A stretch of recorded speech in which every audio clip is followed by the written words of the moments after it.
সকল জল্পনা কল্পনার অবসান ঘটিয়ে অবশেষে 16 ডিসেম্বর থেকে কিন্তু বাংলাদেশের নেটওয়ার্ক থেকে আনঅফিসিয়াল ফোন বন্ধ হতে যাচ্ছে। অর্থাৎ 16 ডিসেম্বরের পরে আপনি যদি কোনো আনঅফিসিয়াল ফোন কিনেন, সেই ফোনে কিন্তু বাংলাদেশের নেটওয়ার্ক বা সিম ব্যবহার করা যাবে না। আপনারা কিন্তু 16 ডিসেম্বরের এই ব্যাপার নিয়ে অনেকেই কনফিউজড আছেন যে আপনি এই মুহূর্তে যে ডিভাইসটি ইউজ করতেছেন সেটা আনঅফিসিয়াল, যে কারণে আপনি ভয় পাচ্ছেন যে আপনার ফোনটা বন্ধ হয়ে যাবে কিনা বা চালু থাকবে কিনা, বা অনেক প্রবাসী আছেন আসলে এই ব্যাপারটা নিয়ে কনফিউজড আছেন যে আপনারা কোনো ধরনের কোনো ফোন আনলে বাংলাদেশ ইউজ করতে পারবেন কিনা, বা এই এনইআইআর নিয়ে কিন্তু আপনারা অনেকেই বিভিন্ন ধরনের কনফিউশনে ভুগছেন। আজকের এই ভিডিওটাতে আমি আপনাদের এই কনফিউশনটা পুরোপুরি দূর করে দিব, স্টেপ বাই স্টেপ আপনাদের সাথে শেয়ার করব। সেই সাথে আপনাদের সবার জন্য কিন্তু একটা সুখবর আছে, সেটাও শেয়ার করব। তো চলেন কথা না বাড়িয়ে ভিডিওটা শুরু করা যাক। সো প্রথমে আপনাদেরকে একটা সুখবর দিয়ে দিই, সেটা হচ্ছে অফিসিয়াল ফোনের কিন্তু প্রাইস কমতে যাচ্ছে। অর্থাৎ সরকার অফিসিয়াল ফোন থেকে ভ্যাট কমাতে যাচ্ছে। আগে মেনলি অফিসিয়াল ফোনগুলোতে কিন্তু 61% ভ্যাট দেওয়া লাগতো সরকারকে। তো রিসেন্টলি সরকার আসলে ডিসিশন নিয়েছে অফিসিয়াল ফোনের ভ্যাট কমানোর। অর্থাৎ এই ভ্যাটটা কমিয়ে তারা 30 বা 25% আসলে নিয়ে আসতে পারে। এটাই কিন্তু অনলাইনে বিভিন্ন মাধ্যমে আমরা শুনতে পাচ্ছি। যার ফলে আপনারা যারা অফিসিয়াল ফোন কিনবেন, অর্থাৎ বাংলাদেশে উৎপাদিত নতুন ফোন বা অফিসিয়াল ফোন যেগুলোকে বলে, সেই ফোনগুলো কিন্তু আপনারা বেশ কম প্রাইসে কিনতে পারবেন। অর্থাৎ আগে থেকে কিন্তু প্রাইসটা ড্রপ করবে। সেই সাথে যারা আসলে আনঅফিসিয়াল ফোন কিনবেন বা আনঅফিসিয়াল ফোনকে যারা আসলে বাহির থেকে নিয়ে এসে বাংলাদেশে অফিসিয়াল করে বিক্রি করবে, সেই ফোনগুলোতে কিন্তু কিছুটা প্রাইস বাড়বে।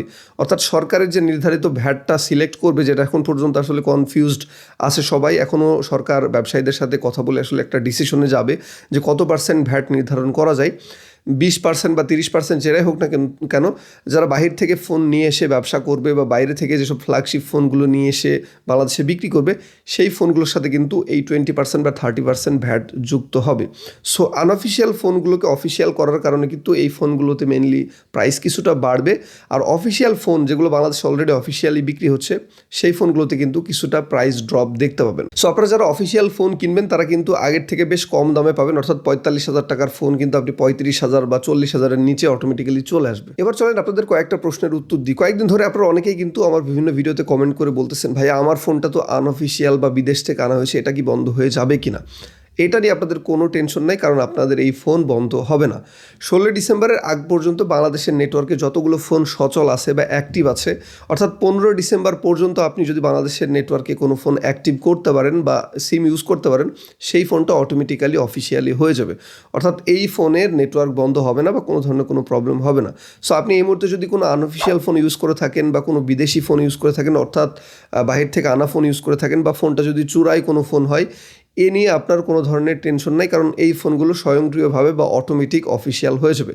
সো এটা নিয়ে আপনাদের কোনো টেনশনের কারণ নেই। আপনার ফোন এই মুহূর্তে যদি বাংলাদেশের নেটওয়ার্কে অ্যাক্টিভ থাকে, তাহলে 16 ডিসেম্বরের পর এই ফোনটা অটোমেটিক্যালি অফিসিয়াল হয়ে যাবে। 16 ডিসেম্বরের পরেও যদি আপনার ফোন অফিসিয়াল না হয়, সেক্ষেত্রে কিন্তু আপনি এনইআইআর এর ওয়েবসাইটে গিয়ে আপনার ফোনটাকে অফিসিয়াল করে নিতে পারবেন। কিছু প্রসিডিউর আছে, সেই প্রসিডিউরগুলো মেনটেন করে কিন্তু আপনি আপনার ফোনটা যদি অটোমেটিক্যালি অফিসিয়াল না হয়ে যায়, সেটাকে অফিসিয়াল করে নিতে পারবেন। কোনো ধরনের কোনো সমস্যা নেই। সরকার কিন্তু মেনলি আমাদের নিরাপত্তার জন্য বা সিকিউরিটির জন্য এই সিস্টেমটা চালু করতে যাচ্ছে। অর্থাৎ আপনার ফোনটা যদি আপনার এনআইডি কার্ড দিয়ে রেজিস্ট্রেশন হয়ে থাকে, সেই ফোন যদি কখনো চুরি হয়ে যায় বা হারিয়ে যায়, অন্য কেউ কিন্তু এই ফোনে আর সিম ইউজ করতে পারবে না। অর্থাৎ এই ফোনটা আর সে ইউজ করতে পারবে না।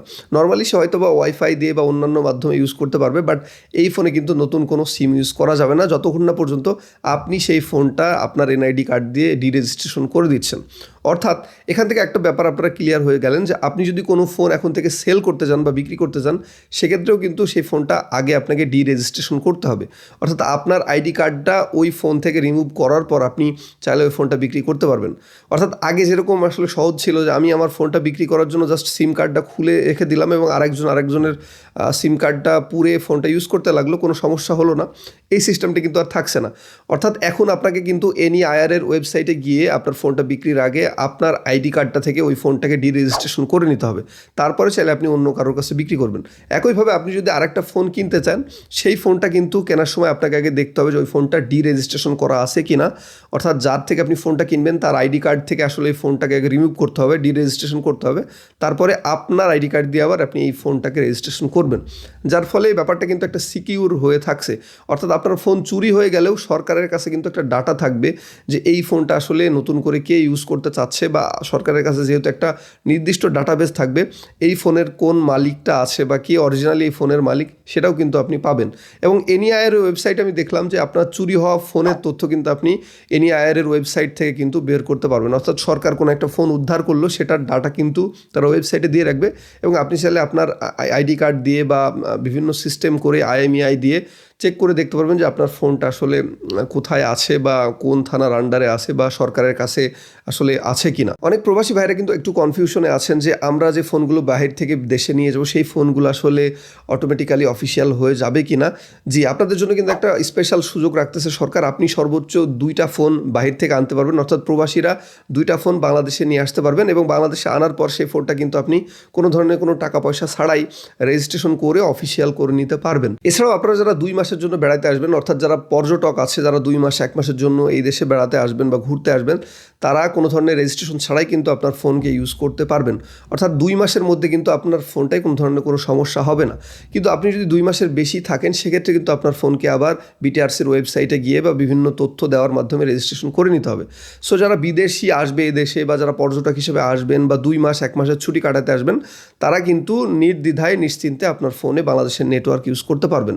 কিন্তু 2 মাসের অধিক হয়ে গেলে আপনার ফোন কিন্তু আবার রেজিস্ট্রেশন করে নিতে হবে, নাহলে কিন্তু আপনার ফোনে 2 মাস পর অটোমেটিক্যালি নেটওয়ার্ক বন্ধ হয়ে যাবে। আরেকটা ব্যাপার আপনাদের কাছে কনফিউজড মনে হতে পারে যে রেজিস্ট্রেশনের প্রসেসটা আমরা কিভাবে করব। আসলে এই প্রসেসটার জন্য এনআইআই এর নিজস্ব ওয়েবসাইট আসলে ডেভেলপ চলছে। এই ওয়েবসাইটটা রেডি হয়ে গেলে কিন্তু ওই ওয়েবসাইটের মাধ্যমে আপনারা রেজিস্ট্রেশন এবং রেজিস্ট্রেশনের কাজটা করতে পারবেন। অর্থাৎ তাদের ওয়েবসাইটটা এখন আমি দেখলাম যে মেইনটেনেন্সে আছে, 16 ডিসেম্বরের পরে এই ওয়েবসাইটটা চালু হবে। সো ওই ওয়েবসাইটটা যখন চালু হয়ে যাবে আপনারা অনেক তথ্য কিন্তু ওইখানে থেকে দেখতে পারবেন। এখন আপনার ওয়েবসাইটে ঢুকলেও কিন্তু বেশ কিছু তথ্য দেখতে পারবেন যে আপনার ফোনটা অফিসিয়াল কিনা বা আনঅফিসিয়াল কিনা সেটা চেক করার জন্য যে প্রসিডিউরটা আছে সেটা ওখানে দেওয়া থাকবে।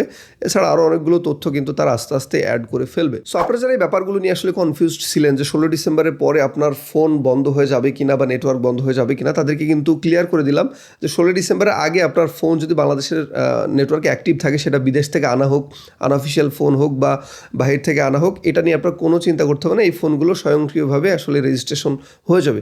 কিন্তু এর পরে যদি আপনি কোনো ফোন কিনেন বা আনেন, সেই ফোনটা অফিসিয়াল কিনা অবশ্যই যাচাই বাছাই করে আপনাকে কিনতে হবে, নাহলে কিন্তু সেই ফোনে আপনি বাংলাদেশের নেটওয়ার্ক ইউজ করতে পারবেন না। এছাড়া প্রবাসী ভাইরাও কিন্তু একটা ব্যাপারে কনফিউশন ছিলেন, তাদের কনফিউশনটাও কিন্তু আমি দূর করে দিলাম। আপনারা সর্বোচ্চ 2টা ফোন নিয়ে আসতে পারবেন সাথে এবং এনে ফ্রিতেই কিন্তু বাংলাদেশে আপনি রেজিস্ট্রেশন করতে পারবেন। এছাড়া আরেকটা সুসংবাদ তো আপনাদেরকে দিলাম যে আনঅফিসিয়াল এবং অফিসিয়াল ফোনের ক্ষেত্রে অফিসিয়াল ফোনের দাম কিন্তু কমবে, অর্থাৎ সরকার আসলে ভ্যাট ট্যাক্সটা কমানোর সিদ্ধান্ত নিয়েছে এবং আনঅফিসিয়াল ফোনগুলোকে অফিসিয়াল করার জন্য সামান্য কিছু ভ্যাট আসলে অ্যাড হবে, অর্থাৎ 20% বা 30% অ্যাড হবে। এটা আসলে মোবাইল ফোন ব্যবসায়ীদের সাথে মিটিং করে এনবিআর এবং সরকারের যে ঊর্ধ্বতন কর্মকর্তা আছে তারা আসলে ডিসিশন নিবে। তো এটা নিয়ে এখনও আমরা আসলে 100% শিওর না কত পার্সেন্ট ভ্যাট হবে, সেটা কয়েকদিনের মধ্যেই হয়তো বা ইনশাল্লাহ জানতে পারবো, তখন আপনাদেরকে আপডেট দিয়ে দিব। সো এই ছিল আজকের মতো। আশা করি ভিডিওটি আপনাদের কাছে ইউজফুল মনে হয়েছে। যদি ইউজফুল মনে হয়ে থাকে তাহলে অবশ্যই আপনার ফ্রেন্ড সার্কেলের সাথে ভিডিওটা শেয়ার করতে ভুলবেন না এবং আমার কন্টেন্টগুলো যদি আপনার কাছে ভালো লেগে থাকে তাহলে অবশ্যই আমার চ্যানেলটি সাবস্ক্রাইব করে আমার পাশে থাকবেন। ধন্যবাদ সবাইকে, ভালো থাকবেন।